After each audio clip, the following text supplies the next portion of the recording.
चलिए इस वीडियो में हम बात करेंगे अमेरिका और ईरान की, क्योंकि हॉर्मुज पर अमेरिका का शिकंजा और ज्यादा कस गया है। हेग सेठ बोले हैं कि नाकाबंदी जारी रहेगी। यूएई के 2 तेल जहाजों पर हमला भी हुआ है। नमस्कार, आप देख रहे हैं न्यूज 18। मैं हूं आपके साथ श्रुति श्रीवास्तव।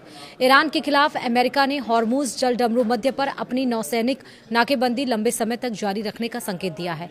अमेरिकी रक्षा मंत्री पीट हेगसेथ ने कहा है कि अमेरिकी नौसेना जहाजों को एक बाद एक बदलकर इस नाकाबंदी को अनिश्चित काल तक जारी रख सकता है।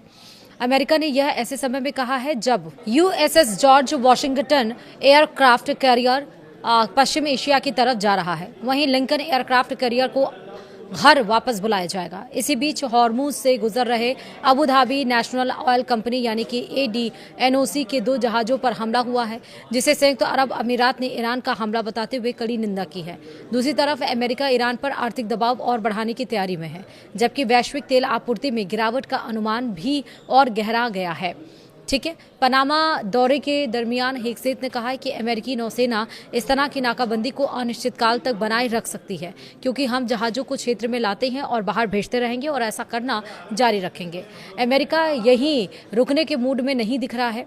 वहीं अमेरिकी वित्त मंत्री स्कॉट बेसेंट ने कहा है कि वाशिंगटन ईरान को आर्थिक रूप से और अलग थलग करने की तैयारी कर रहा है। न्यूज मैक्स के कार्यक्रम में उन्होंने ये भी आपको बता दें कि कहा कि अगले हफ्ते और घोषणाओं के लिए इस जगह पर नजर रखिए, क्योंकि हम किसी देश को आर्थिक रूप से अलग थलग करने के इतिहास में कभी देखेंगे नहीं, नहीं देखे गए उपाय लागू करने जा रहे हैं। अमेरिका ने जून में करीब 1 महीने के लिए नाकाबंदी में ढील दी थी, लेकिन बातचीत में कोई बड़ी सफलता नहीं मिलने के बाद प्रतिबंध फिर लागू कर दिए गए।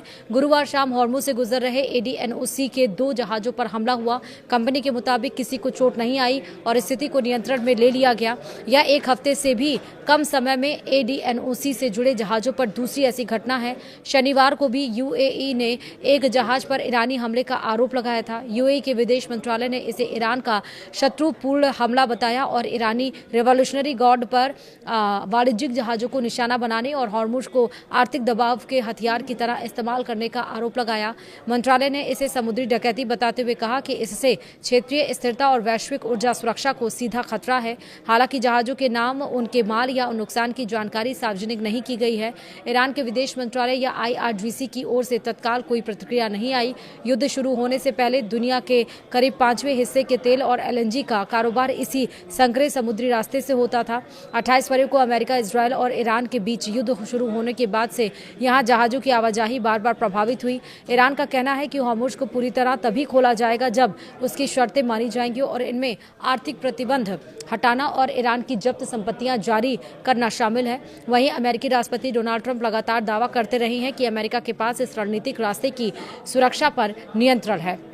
वहीं इस युद्ध में अभी तक जो अपडेट्स हैं कल से वो भी समझिए।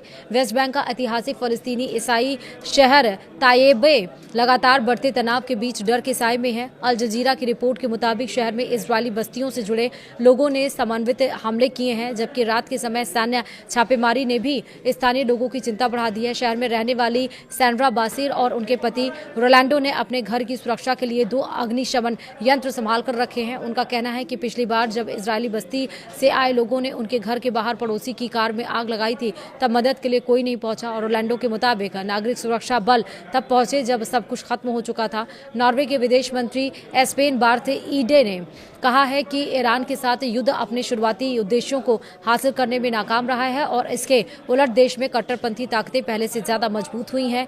ईडे ने अल जजीरा से कहा कि इतिहास में यह युद्ध अपने शुरुआती लक्ष्यों को हासिल करने में असफल रहा, जबकि ईरान में हाइड लाइनर कमजोर होने के बजाय और मजबूत हुए हैं। उन्होंने कहा कि नॉर्वे ने शुरुआत से ही इस युद्ध का विरोध किया था और इसे न तो समझदारी भरा कदम माना और न ही अंतर्राष्ट्रीय कानून के अनुरूप। ईडी ने हॉर्मुज जलडमरू मध्य में पैदा हुए संकट का भी जिक्र किया और कहा कि 28 फरवरी को अमेरिका और इजरायल के शुरुआती हमले से पहले यह जलमार्ग खुला हुआ था, जिसके बाद ईरान ने जवाब दिया। उन्होंने भी कहा कि जब जितना संभव हो सके युद्ध से पहले मौजूद नौवहन की स्वतंत्रता की स्थिति के करीब लौटना जरूरी है। मिस्र ने गुरुवार को हॉर्मुज जलडमरू मध्य से गुजर रहे संयुक्त अरब अमीरात के 2 जहाज़ों को निशाना बनाया जाने की निंदा की। ये जहाज़ Abu Dhabi national oil company यानी कि एडनॉक से जुड़े थे, जिसने कहा है कि पिछले कुछ हफ्तों में उसके 1 दर्जन से ज़्यादा जहाज़ों को निशाना बनाया गया। मिस्र के विदेश मंत्रालय के बयान में कहा कि वह इस हमले को आक्रामक कार्रवाई मानता है, जो समुद्री आवाजाही की सुरक्षा और जहाज़ों की आवाजाही की स्वतंत्रता के लिए खतरा है। मंत्रालय ने यूएई के साथ एकजुटता जताते हुए अंतर्राष्ट्रीय कानून के नियमों का सम्मान करने की जरूरत बताई। अमेरिका और ईरान के बीच जल डमरूमध्य पर नियंत्रण को लेकर जारी तनाव के बीच सप्ताह के आखिर में भी हॉर्मुज से जहाज़ों की आवाजाही सामान्य स्तर से कम बनी हुई है।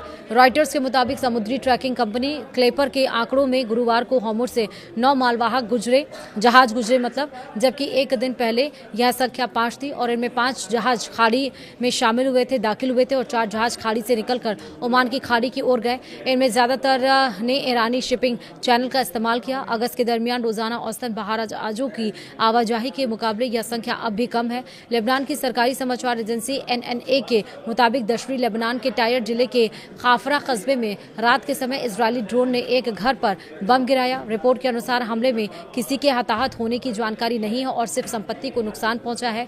एजेंसी ने घटना से जुड़ी और जानकारी बाद में मिलने की बात कही है।